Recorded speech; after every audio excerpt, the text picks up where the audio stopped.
Good Monday morning, everybody. Hope you had a great weekend.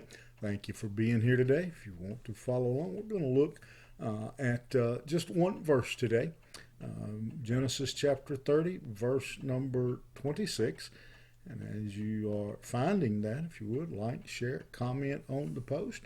And then in verse 26, we have these words. Jacob speaking here to his father-in-law Laban says, "Give me my wives and my children, for whom I have served you, that I may go, for you know the service that I have given you."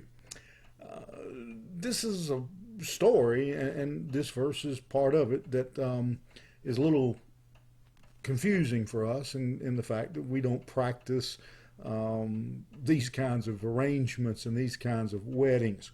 What's happening here is Jacob is looking for freedom. He's looking for his permission to leave, to go away from Laban and Laban's servants and Laban's land, so he could set up a home for his family, for his servants, for himself, and look for the very best way he could to provide for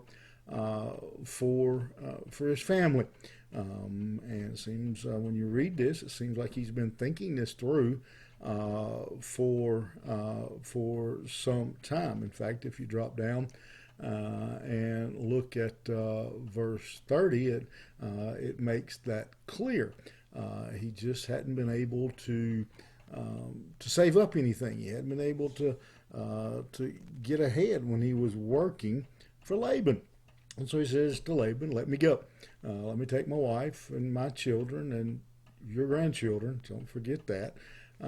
Give us our freedom so that we can go and make a home for ourselves, so I can take care of my family, your daughters, your grandchildren.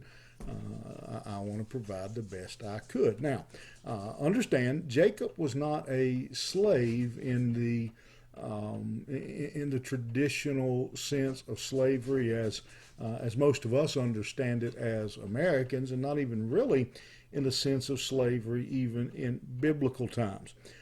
Jacob, we use the word slave, but Jacob had entered into an agreement, a contract with Laban, and agreed to work with him for what ended up being 14 years for his two daughters. Again, if you remember, he worked 7 supposedly for Rachel, but Laban tricked him. He ended up married to Leah, so he agreed to work 7 more so that he could have Rachel. But Jacob didn't have a dowry, didn't have anything to give Laban to pay for his daughter, which again in our culture seems foreign.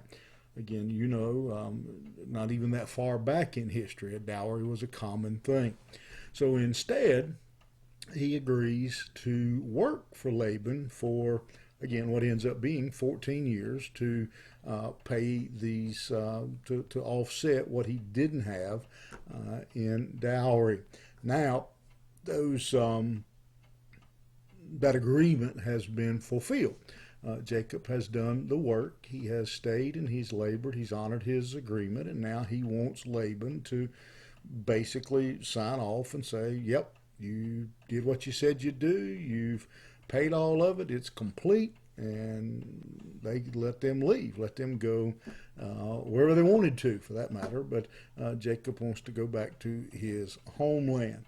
Again, don't forget, you can't take this out of the story. Jacob is going to be leaving with his 2 wives, Rachel and Leah, or the daughters of Laban. He's going to be leaving with their children, or Laban's grandchildren. And so, on top of that, Laban has become very dependent on Jacob. Jacob was free labor. I'm sure Rachel and Leah did a good bit of work around the farm. Depending on the age of the children, they probably pitched in some as well. And so Laban is looking and saying, "Well, I'm going to lose my daughters, I'm going to lose my grandkids, but more importantly, I'm going to lose my tractor motors. I'm going to lose a lot of laborers here. I'm going to have to start paying people to do what Jacob and his family did. Certainly, he had become dependent on him. Laban has gotten older, and Jacob was working for him, and so Laban, might not agree. I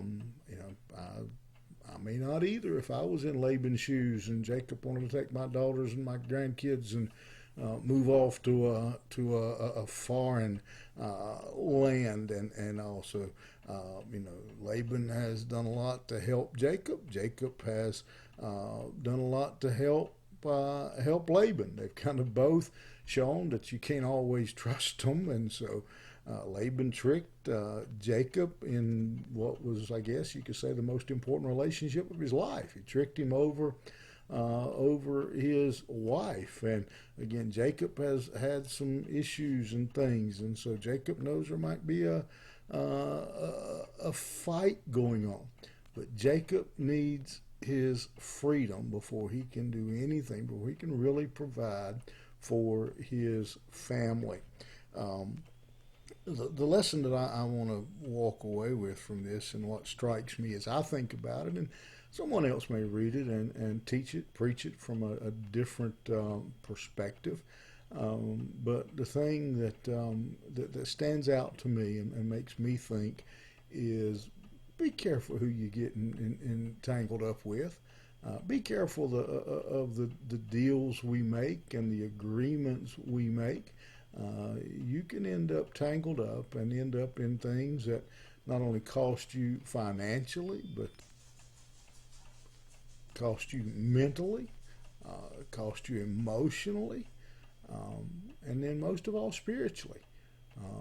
Be careful of who we run with, who we make deals with, who we get into business with. I've seen Christians get in business and make business deals with non-Christians and end up with difficulty there. This lesson just reminds us, and again, there's a lot of ways you could probably chase this and go down different avenues, but the one that strikes me is just reminding us of be careful who we make agreements with, who we get in business with. You think about it. Have a good day. We'll see you here tomorrow morning.